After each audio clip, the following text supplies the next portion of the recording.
Hello बच्चों। चलिए प्रश्न को समझते हैं। सिद्ध कीजिए कि चल कुंडली धारा मापी में प्रवाहित धारा उसमें उत्पन्न विक्षेप के अनुक्रमानुपाती होती है। एक गैल्वेनोमीटर को एक वोल्ट मीटर में कैसे परिवर्तित किया जाता है। इस प्रश्न में हमें दो प्रश्नों के जवाब देने हैं। एक तो हमें बताना है कि धारा मापी में कुंडली में धारा विक्षेप के अनुक्रमानुपाती कैसे होती है तथा गैल्वेनोमीटर को वोल्टमीटर में कैसे परिवर्तित किया जाता है। मुख्य अवधारणा में हम देख सकते हैं कि इस प्रकार से एक समान चुंबकीय क्षेत्र B है। इस प्रकार से एक समान चुंबकीय क्षेत्र B है और इसमें कोई छड़ चुंबक जो कि इस प्रकार से इसका N सिरा और ये S सिरा है, तो इसमें चुंबकीय द्विध्रुव आघूर्ण M सदिश की दिशा हो जाएगी S से N की ओर, जो कि बाह्य चुंबकीय क्षेत्र B सदिश के साथ थीटा कोण बना रही है। तो इस पर लगने वाला बलाघूर्ण हो जाएगा टो सदिश बराबर M सदिश का B सदिश की दिशा के साथ सदिश गुणनफल तथा परिमाण में हो जाएगा MB साइन थीटा। और हम जानते हैं कि एक एक धारावाही लूप चुंबकीय द्विध्रुव आघूर्ण की भांति व्यवहार करता है, क्योंकि माना कि इस प्रकार से कोई धारावाही लूप है जिसमें I धारा प्रवाहित हो रही है। इस प्रकार से वामावर्त दिशा में I धारा प्रवाहित हो रही है और इसका क्षेत्रफल A है और इसमें वामावर्त दिशा में धारा प्रवाहित हो रही है। तो जिसमें वामावर्त दिशा में धारा प्रवाहित हो रही है वो सिरा N सिरे के समान तथा दूसरा सिरा S सिरे के समान व्यवहार करता है तथा इसमें चुंबकीय आघूर्ण की दिशा हो जाएगी S से N की ओर, अर्थात इस प्रकार से बाहर की ओर। माना कि ये हो जाएगी M सदिश की दिशा, माना कि ये B सदिश की दिशा के साथ थीटा कोण बना रहा है और तो इसके लिए भी बलागुण हो जाएगा टो बराबर M सदिश का B सदिश के साथ सदिश गुणनफल और ये हो जाएगा MB साइन थीटा। परंतु हम जानते हैं कि धारावाही लूप का चुंबकीय द्विध्रुव आघूर्ण होता है M बराबर I गुणा A। यदि इस कुंडली में N घेरे होंगे तो M बराबर हो जाएगा NIA।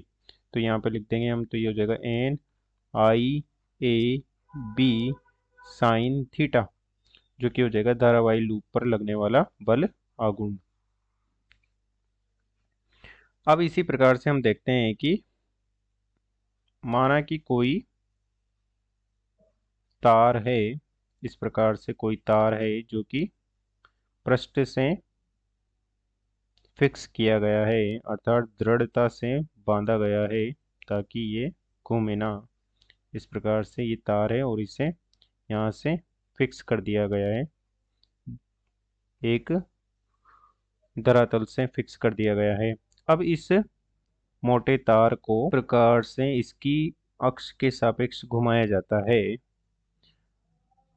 और धरातल पर फिक्स वाले सिरे को अपनी स्थिति पर छोड़ दिए जाते हैं, अर्थात हमें फिक्स सिरे को नहीं घुमाना है, मुक्त सिरे को हम घुमा रहे हैं।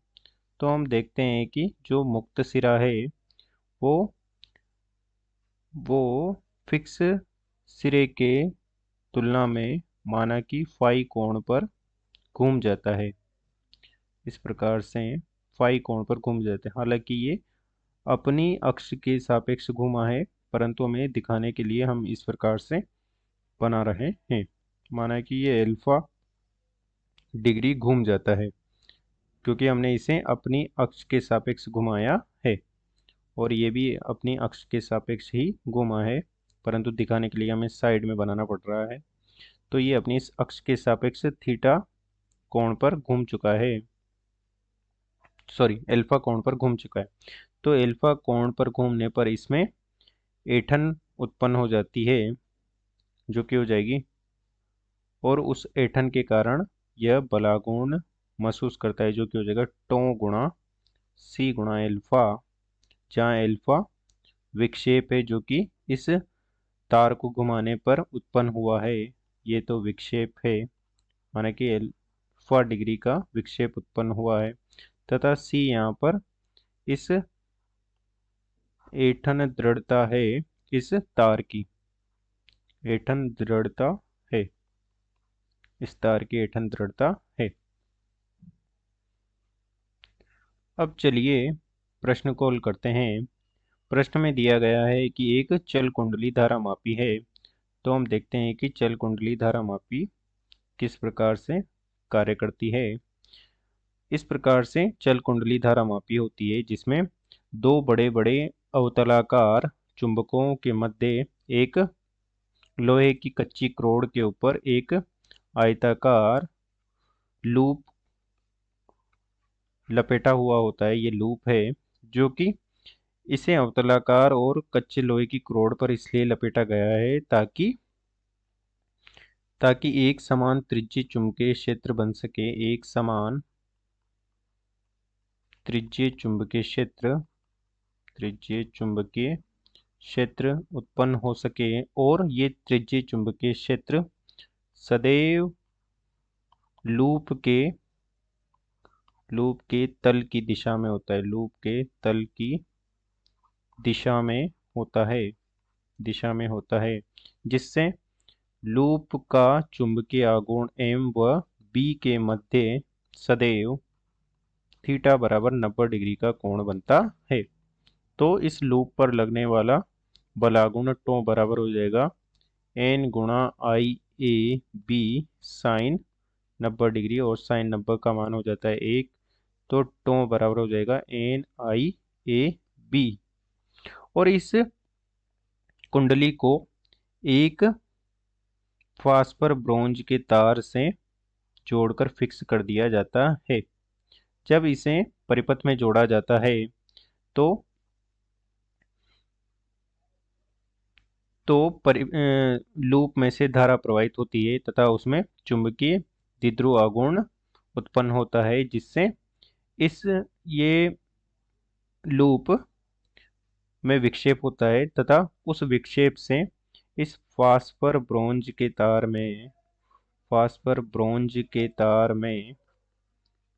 में ऐंठन उत्पन्न होती है। और ऐंठन उत्पन्न होती है तो उस तार पर लग रहा बलागुण टो बराबर हो जाता है C गुणा अल्फा, जहाँ अल्फा विक्षेप है जो कि धारा प्रवाहित होने के कारण तार में उत्पन्न हुआ है। तो यह साम्य अवस्था की स्थिति में समीकरण 1 व समीकरण 2 दोनों समान हो जाएंगी। तो ये हो जाएगा NIAB बराबर हो जाएगा C गुणा अल्फा। और यहाँ से हम देख सकते हैं कि I बराबर हो जाएगा C बटे NAB गुणा अल्फा। और यहाँ से हम देख सकते हैं धारा विक्षेप के समानुपाती है। धारा विक्षेप के समानुपाती है, अर्थात जितना ज्यादा धारा प्रवाहित होगी चल कुंडली धारा मापी में उतना ही विक्षेप उत्पन्न होगा।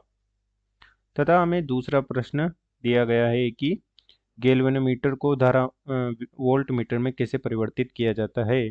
तो हम देख सकते हैं कि गैल्वेनोमीटर जो कि धारा मापी की तरह कार्य करता है, इसके श्रेणी क्रम में एक श्रेणी प्रतिरोध R जोड़कर उसे वोल्ट मीटर में परिवर्तित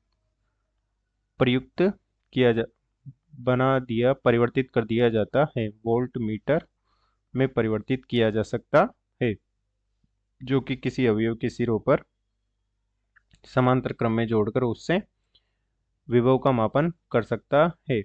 अतः गैल्वेनोमीटर के श्रेणी क्रम में श्रेणी प्रतिरोध R जोड़कर उसे वोल्ट मीटर में परिवर्तित किया जा सकता है। अतः दिए गए प्रश्न को हमने हल कर दिया है। आशा करते हैं आपको समझ में आया होगा। धन्यवाद।